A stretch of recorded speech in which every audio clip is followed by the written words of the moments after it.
رات کے وقت ایک گھر میں چور داخل ہوا۔ کمرے کا دروازہ کھولا تو مسہری پر ایک بوڑھی عورت سو رہی تھی۔ کھٹ پٹ سے اس کی آنکھ کھل گئی۔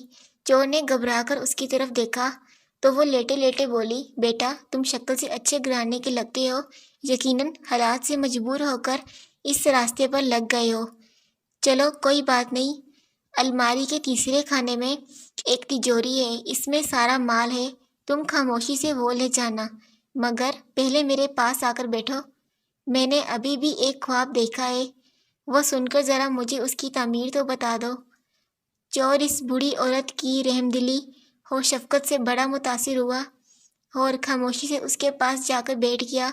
بڑھیا نے اپنا خواب سنانا شروع کیا، بیٹا میں نے دیکھا کہ میں ایک صحرا میں گم ہو گئی ہوں، ایسے میں ایک چیل میرے پاس آئی، اس نے زور سے 3 دفعہ بولا، ماجد ماجد ماجد، بس پھر خواب ختم ہو گیا اور میری آنکھ کھل گئی، ذرا بتاؤ تو اس کی تعمیر کیا ہوئی؟ چور سوچ میں پڑ گیا۔ اتنے میں برابر والے کمرے سے بڑھیا کا نوجوان بیٹا ماجد اپنا نام زور زور سے سن کر اٹھ گیا اور اندر آ کر چور کی خوب پٹائی لگائی۔ اتنے میں بڑھیا بولی، بس کرو، اب یہ اپنے کیے کی سزا بھگت چکا ہے۔ چور بولا، نہیں نہیں، مجھے اور مارو تاکہ مجھے یاد رہے میں چور ہوں، خوابوں کی تعبیر بتانے والا نہیں۔